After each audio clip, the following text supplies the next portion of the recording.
Assalomu alaykum hammaga. Videoda reklamani ko'rib kirgan bo'lsangiz, sizni tabriklayman. Bu videoda qanaqa qilib targeting xizmatingizni $700 undan ham qimmatroq sotish mumkin degan mavzu haqida gaplashamiz.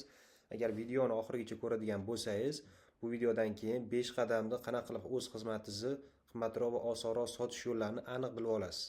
Xo'p, demak videoni boshladik. Agar siz hali ham misol bu video o'zi kimlar uchun deydigan bo'lsak, agarda siz 1 yil, yarim yil, 2 yildan beri targeting bilan yoki marketing sohasida shug'ullanadigan bo'lsangiz, hali ham xizmatingizni $200-300 evaziga reklama yoqib berib, mehnatingizni lekin bundan da qimmatroq narxga arziydi deb o'ylasangiz, bu video aynan siz uchun. Men sizga qanaqa qilib o'sha xizmatingizni $700 undan ham qimmatroq sotishni real keyslar bilan ko'rsatib beraman, aynan targetologlar uchun. Xo'p, video mundarijasi. Videoda o'zi men kimman? Birinchi, nima uchun meni eshitishingiz kerak va nima uchun meni aytgan sizga beradigan tavsiyalarim ishlash haqida ma'lumot bo'lish uchun men o'zim haqida sizga tanishtirib o'taman va xizmatini $300 dan qimmat sota olmaydigan targetologlar xatolari haqida gaplashamiz va qanaqa qilib 5 qadamda xizmatingizni qimmatroq sotish mumkinligini ko'rib chiqamiz va real case tahlili va videoni oxirigacha ko'rganlar uchun maxsus taklif bo'ladi. Xo'p, o'zi men kimman? Ismim Abdulloh Jamilov. 3 yildan beri digital marketing sohasida shug'ullanib kelaman. Shu paytgacha 10 dan oshiq marketing loyihalarini boshqarganman va 50 dan oshiq sotuvchi saytlarni jamoamiz bilan birgalikda qilganmiz. Ya'ni men o'zim asosiy faoliyatim marketing loyihalari va sotuvchi saytlar bilan shug'ullanadigan jamoamiz ham bor. U jamoani boshqaraman va sotuvchi saytlar bo'yicha ham xizmat ko'rsatamiz. Xo'p, siz tanishingiz mumkin bo'lgan mijozlarimiz orasida kimlar bor o'zi desangiz, Najot Nur, Ibrohim Gulyamov, IDP Ails, Ma'mur Nayner, Barno Dietolog kabi proyektlar bilan ishlaganmiz. Xo'p. Hozirgi paytda bo'lsa aynan o'zim digital marketolog prodyuser bo'lib, Fan va texnologiyalar universitetida, xususiy universitetda prodyuser bo'lib ishlayman va u yoqda 10 ga yaqin jamoa a'zolarini boshqaraman. Xo'p, mijozlarimiz, sayt bo'yicha mijozlarimiz orasida aytilganda o'sha Dr. Feruz, Barno Dietolog, Kamol Digital, Umid Aliyev va shu yoqda ko'rsatilgan ko'plab proyektlar bor. Bularni nima uchun ko'rsatyapman? Men sohaga kechagina kirib qolib yoki sizga internetdan olingan informatsiyani aytish niyatida bu darsni yozmayapman. Xo'p, bilimim uchun ketgan sarmoya $7000 dan oshiqroq sarmoya ketgan shu 3 yil mobaynida. Bular orasida siz bularni tanishingiz mumkin. Sardor aka Mulkamonov, ular prodyuser, zapusk bo'yicha, marketing bo'yicha mutaxassislardan. Aziz aka Ahtamov, Obses marketing agentligida ular bilan asosiy tajribani olganman. Hayot akani darslarini targeting bo'yicha darslaridan o'rganganman. Umid akani shogirdlik dasturida o'qiganman. Asror akani ham shogirdlik dasturida o'qiganman. Humoyun akani ham zapusk bo'yicha shogirdlik dasturida hozir o'qib kelaman. Bu nima uchun bularni sizga boshidan o'zim haqimda tushuntirib ketyapman? Bu men sizga beradigan informatsiyalarni agar siz realniy qiymatliligini tushunadigan bo'lsangiz va shu berilgan informatsiyalarni amaliyotda qo'llaydigan bo'lsangiz, Xudo xohlasa maksimum siz 1 hafta 10 kun ichida rezultatga chiqishingiz, shu bilimlar orqali proyekt olib, o'zingizning daromadingizni ko'paytirishni boshlashingiz mumkin. Xo'p. Endi asosiy kontent qismiga o'tamiz. Nimaga ko'pchilik targetologlar xizmatini $300 dan qimmatroq sota olmaydi? Xo'p. Xizmatingizni to'g'ri upakovka qila olmaslik, narxini noto'g'ri aytish, ta'rif bermaslik, real case misolida tushuntirib ketaman. Portfolio bor, lekin taqdimot qila olmaslik. Mijoz bilan uchrashuvda o'zini past baholaydi, o'ziga bo'lgan ishonchi bo'lmaydi. Noto'g'ri pozitsiyalash, ya'ni sizni ko'rganda biznes egasi yoki prodyuser sizni prodügatchi deb tushunadi, ya'ni knopkani bosib qo'yadigan odam. Sizni realniy rezultat ko'rsatib beradigan mutaxassis sifatida qabul qilmaydi. Xo'p, qanaqa qilib o'zi xizmatingizni 5 qadamda qimmatroq sotish mumkin? Kelinglar shuni ko'rib chiqamiz. Birinchisi, siz kimsiz? Ikkinchisi, nima xizmat ko'rsatasiz? Uchinchisi, mijozlaringiz kimlar? To'rtinchisi, xizmat narxingiz qancha? Va beshinchisi, qaysi usulda sotyapsiz? Xo'p, endi har bittasiga detalniy to'xtalamiz. Xo'p, siz kimsiz? Birinchi navbatda o'zingizni kimligingizni aniqlab oling. Texnik, faqat prodvigat knopkani bosib beradigan, targetolog knopkani bosadigan mutaxassismisiz yoki performance marketing bilan shug'ullanadigan, ya'ni biznes sizga qanchadir budjet berdi, siz o'sha budjetni qanaqa qilib ko'paytirishni biladigan va realniy proyektda o'sha pulini 5 barobar, 2 barobar, 3 barobar yoki qanchadir realniy natijasini ko'rsatib beradigan performance mutaxassismisiz. O'zingiz shu narsani aniqlab oling, kimligingizni. Ani undan keyin siz o'zingizni unaqa pozitsiyangizni to'g'ri qo'ya olasiz. Xo'p, nima xizmat ko'rsatasiz? Mana shu joyda ko'pchilik bilmaydi. O'zidan so'rasangiz, mana misol uchun targetolog mutaxassislarda unaqa targetologman deydi, nima xizmat ko'rsatasiz desa, bu kelgan klientga istalgan xizmatni ko'rsatadi. Misol uchun kimdir keladi, unaqa trafik yoqib bering desa, trafik qilib beradi. Kimdir keladi, unaqa leadga yoqib bering desa, leadga yoqib bering deydi. U zo'r, muammosi yo'q, lekin nima xizmat ko'rsatasiz deganda, buning ichida sanalinishi kerak bo'lgan narsalar bo'ladi.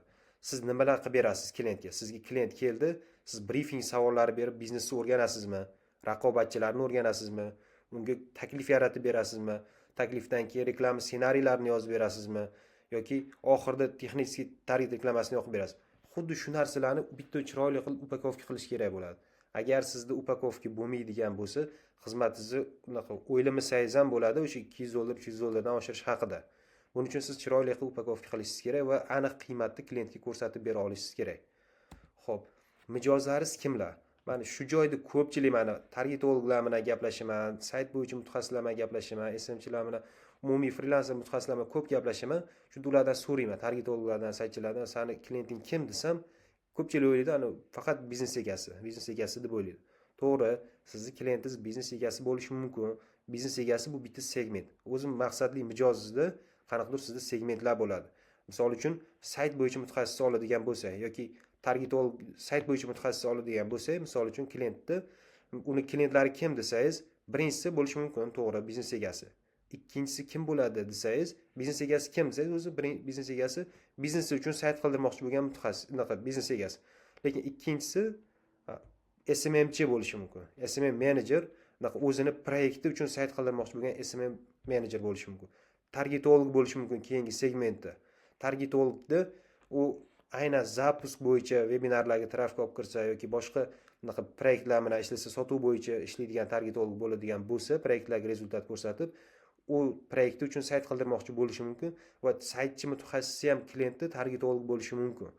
Chunki keyingi bosqichda sayt bo'yicha mutaxassisi klientni boshqa sayt qiladigan mutaxassislar ham bo'lishi mumkin. Misol uchun, tushunishingiz uchun bitta sayt bo'yicha mutaxassis $300 ga xizmat ko'rsatadi, boshqa sayt bo'yicha mutaxassis $1000 ga xizmat ko'rsatadi. Bularning orasida katta farq bo'ladi. Lekin ishida farq bo'lmasa mumkin, lekin rezultatida farq bo'ladi. Shuning uchun klientlar ko'proq $1000 ga kelishi mumkin, $300 ga tanimaydi ham. $1000 ga kelganda klientni $1000 mutaxassis oladida, qaysidir qismini $300 mutaxassisga qaysidir birgina qismini beradi va o'sha ishni qilib beradi. Shuning uchun agar siz klientingizni aniq tushunib oladigan bo'lsangiz, sizning mijozingiz o'zi kim, unaqa ular aynan nima ish bilan shug'ullanishini aniq bilib oladigan bo'lsangiz, siz xizmat narxingizni to'g'ri qo'ya olasiz va o'zingizni to'g'ri sota olasiz. Xo'p, keyingisi, xizmat narxingiz qancha? Bu xizmat narxingizni qanchaligi ham mana bundan oldingi kriteriyaga bog'liq bo'ladi. Sizning mijozlaringiz kim degan. Agar siz birinchi aytilgandek biznes egasiga xizmat ko'rsatsangiz, siz pul beruvchi odam sizga eng unaqa to'g'ridan to'g'ri bittada ulanasiz. Pul beruvchi odam sizga birinchi o'rinda yetib keladi, siz eng qimmat narx qo'ya olasiz. Lekin SMM menejerga xizmat ko'rsatsangiz yoki targetologga xizmat ko'rsatsangiz, u yoqda sizning narxingiz yana ham pasayadi. Chunki pulni u odam bermaydi, u pulni biznes egasidan olib beradi. Siz u yoqda boshqa narsani sotishingiz kerak bo'ladi. Siz biznes egasiga rezultat sotadigan bo'lsangiz, bu yoqda siz уже raqobatchilardan ajratib turishingiz kerak bo'ladi. Nima uchun siz bilan ishlash kerakligini bilish kerak bo'ladi. Bu yoqda savol yana ham ko'payadi. Shunda siz narxingizni to'g'ri qo'ya olasiz. Siz agar kimga xizmat ko'rsatishingizni aniq bilib olsangiz. Qanaqa usulda sotyapsiz? Bu sotish usuli ham juda katta farq qiladi. Misol uchun, ko'pchilik mutaxassislar agar ishini zo'r mutaxassis bo'ladigan bo'lsa, odatda faqat sarafanli marketing bilan ishlaydi. Chunki mana bitta mutaxassis bitta klientga yaxshi ish qilib bergandan keyin, ikkinchi klientga yaxshi ish qilib bergandan keyin, u klient o'zi kelgan klient bilan siz olgan klientingizga rezultat qilib berganingizdan keyin u sarafan bo'lib ketadi. Sizga kelgan klient nimani so'raydi sizdan desangiz, sizdan faqatgina narxingizni so'raydi. Nima ish qilib berishingiz, ichida nimalar bo'ladi, ularni so'rab o'tirmaydi. Chunki sizni o'zingizni sotishingiz shart emas, chunki sizni klientingiz sotib bo'lgan. Shunda aytadi, misol uchun sizni ismingiz Bobur deydi, unaqa sizni klientingiz ismi Anvar aka bo'lsa, Anvar aka aytadi, Bobur targeting bo'yicha kuchli mutaxassis, bizga mana shunaqa rezultatlar qilib beryapti deb aytadi. Lekin unaqa holat bo'lsa siz shundoq narx aytasiz, bo'ldi, kelishasiz. Lekin sizni agar klientingiz bo'lmaydigan bo'lsa, klient o'zi keladigan bo'lsa, siz bu holatda qanaqadir offerlarni kuchli berishingiz kerak, tariflar berishingiz kerak, taklifni chiroyli qilib yetkazib bermaydigan bo'lsangiz, klientingiz bilan to'g'ri sotuv qila olmaysiz va kelishuv ham qila olmaysiz. Shuning uchun qanaqa usulda sotayotganingizga ham ahamiyat berishingiz kerak. Xo'p, real case misoliga keldik. Xo'p, bu yoqda bunaqa real case kimda bo'lgan desangiz, o'zi misol aynan men targeting bilan shug'ullanadigan odamlar bilan ko'p ishlayman, targetologlar bilan komandada ishlataman, o'zim digital marketolog bo'lib ishlaganim uchun ko'p targetologlar bilan gaplashaman.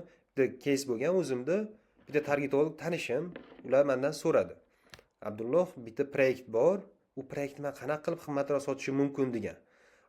O'zi qancha ularni so'raganman, o'zi qanaqa sotasiz deganimda, xuddi shu bundan oldingi ketma-ketlikda 5 ta qadamdan so'ragan. Siz birinchi navbatda o'zi siz kimsiz, nima xizmat ko'rsatasiz dedim. Targetologlarni bilaman, ularni nima xizmat ko'rsatasiz deganimda, nima xizmat ko'rsatasiz deb so'raganimda, ular target yoqib berman. Xo'p, nima ishlar qilib berasiz dedim. Nima ishlar qilib berasiz klientingizga deganimda, customer analiz qilib beraman, mijozlarni analiz qilib beraman, raqobatchilarni analiz qilib beraman, biznesiga kuchli taklif yaratib beraman, reklama ssenariylarini yozib beraman va reklama ssenariylaridan keyin target reklamalarni yoqaman. Xo'p, zo'r. Bu holatda zo'r. Mana targetolog mutaxassis, customer raqobatchilar analizi, UTP kuchli taklif yaratib berishi, reklama ssenariylariini yozib berishi bu zo'r holat. Bu narsani ko'pchilik aytmaydi. Bu narsani klientiga aytmaydi-da, men targetologman deydi.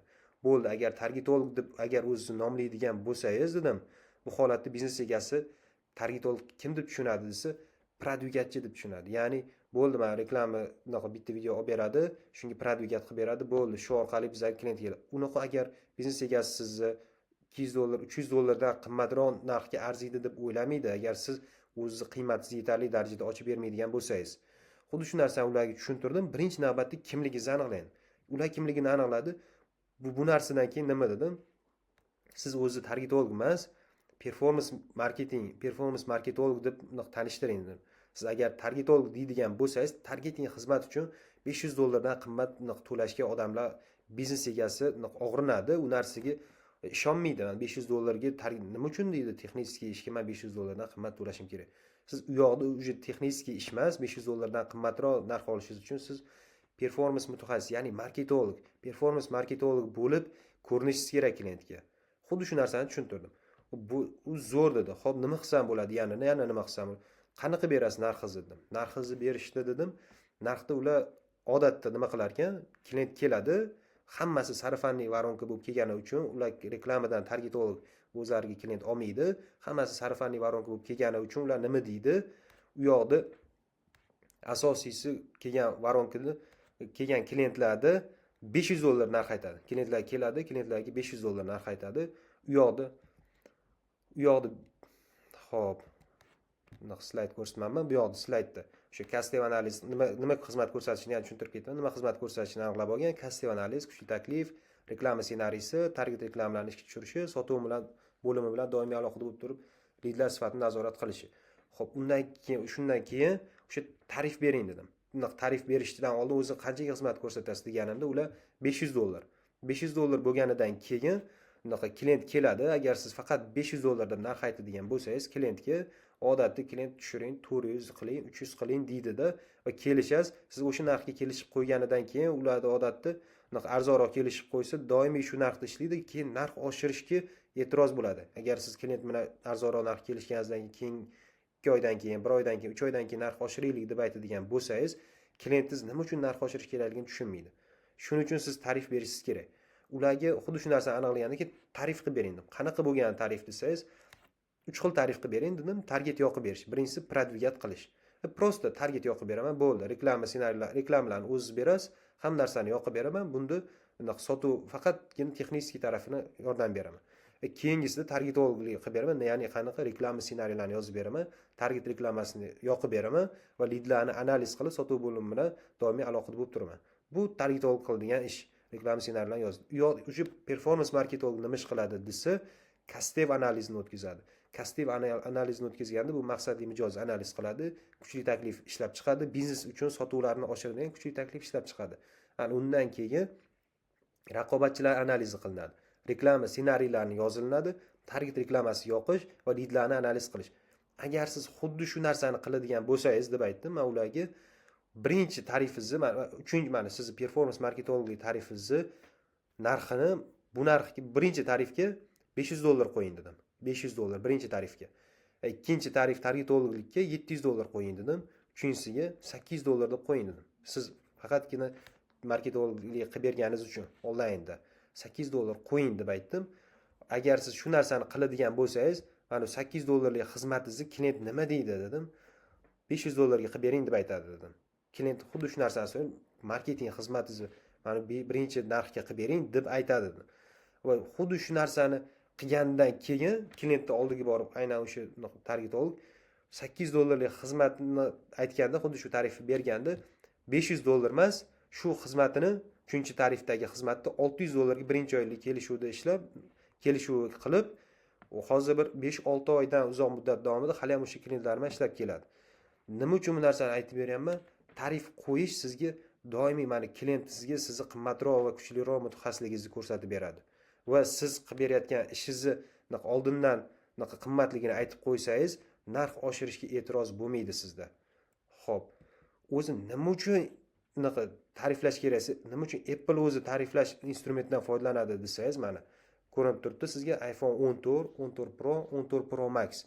Bu yoqda agar siz tariflashdan foydalanmaydigan bo'lsangiz, odam psixologiyasi qanaqa ishlaydi desangiz, siz tarif bermasangiz, klientingiz tanlashga ikkilanib qoladi. Agar siz bu yoqda Apple agar o'ziga tarif bermasa nima bo'ladi desangiz, Apple'ni klient Samsung bilan solishtiradi. Agar Samsung bilan solishtirmasligi uchun Apple'ni o'zi 3 xil variant qilib chiqaradi. 14, 14 Pro, 14 Pro Max, hozir undan ham variantlar ko'payib ketgan. Shuning uchun siz klientingizga tarif qilib bering, sizni o'zingizda variant tanlasin. Agar siz xizmatingizni tarif qilib bermaydigan bo'lsangiz, klientingiz ikkilanib qoladi va nima qilishni bilmaydi-da. Bu holatda tarif bermaydigan bo'lsa, boshqa mutaxassis oldiga boradi, unisini ham oldiga boradi, boshqasini oldiga boradi, tanlov qilish qiyinlashib boradi. Shuning uchun siz o'zingiz tarif beradigan bo'lsangiz, tezroq sotib olish psixologiyasiga ta'sir qiladi. Xo'p. Videoni shu joygacha ko'rgan bo'lsangiz, tabriklayman. Siz o'zingiz doimiy o'sish xohlagan, proyektlarni rivojlantirib, o'zini daromadini oshirishni xohlagan mutaxassisligingizni bildirdingiz. Agar shu joygacha kelgan bo'lsangiz, siz uchun maxsus taklifim, shu videoni boshida aytgandek, mana shogirdlik dasturim bor.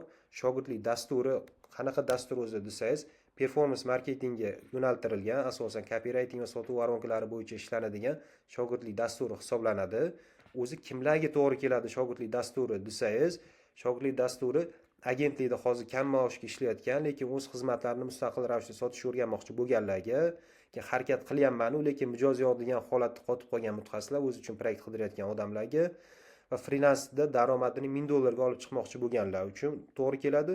Shu kurs ko'raverib, YouTube video darslardan charchab, real ustoz nazoratida ostida rivojlanmoqchi bo'lgan odamlarga, qanaqadir mentorshiplarni o'qigan va rezultatga chiqmagan odamlarga ham bu shogirdlik dasturi to'g'ri keladi. Agar siz o'zingizni keyingi bosqichga chiqishingizni xohlasangiz, o'sha daromadingizni oshirmoqchi bo'lsangiz, qanaqa qilib o'sha realniy proyektlarda rezultatingizni oshirib, daromadingizni shu bo'yicha oshirmoqchi bo'ladigan bo'lsangiz, shogirdlikda sizni kutaman. Shogirdlikka o'zi qanaqa yozilish mumkin desangiz, bu dastur qachon boshlanadi desangiz, shogirdlik dasturi may oyini 10-sanasidan boshlanadi. Siz videoni qachon ko'ryapsiz, qaysi paytda ko'rasiz, bu narsadan meni xabarim yo'q, lekin joylar soni o'zi hozirda 5 dan oshiq odam yozilgan. Bu dasturga siz yozilgunizcha joylar soni to'lib bo'lishi mumkin. Shuning uchun sizga tezroq va hozirroq yozilishni maslahat beraman. Qanaqa bo'ladi joylar soni yozilish desangiz, shogirdlikka qanaqa yozilish mumkin? Video ostida havola qoldiraman Google formi. Google formidan ro'yxatdan o'tib qo'ysangiz, shaxsan o'zim sizga aloqaga chiqaman. Lekin har bitta mutaxassisni, har bitta menga shogird bo'lishi mumkin yozilgan odamlarni ololmayman, oldindan ogohlantirib qo'yaman. Chunki menda qiziqish bildirgan o'zi 20 dan oshiq, 25 ga yaqin odamlar ro'yxatdan o'tishdi, lekin men filtrdan o'tkazib 5 ga yaqin odamlarni tanlab oldim hozirgacha. Chunki realniy bu dastur natijasi, realniy natijaga chiqishni xohlagan va o'zini ustida ishlashga motivatsiyasi bor insonlargina ro'yxatdan o'tsin. shularga o'zim alohida chiqaman. Kurs haqida ichida nimalar bo'ladi, darsi o'zi mavzularini batafsil ma'lumot beraman. Agar sizga to'g'ri keladigan bo'lsa, o'sha joyda siz shogirdlikka yozilishingiz mumkin. Xohlasangiz, agar sizga to'g'ri kelmaydigan bo'lsa, keyingi qadamga chiqishingiz uchun sizga roadmap tuzishda bepul konsultatsiya ham qilishim mumkin. Bunaqa video ostidagi havola orqali ro'yxatdan o'tib qo'ying. Siz bilan Xudo xohlasa shogirdlikda yoki yana kontentlarda gaplashamiz. Charchamang.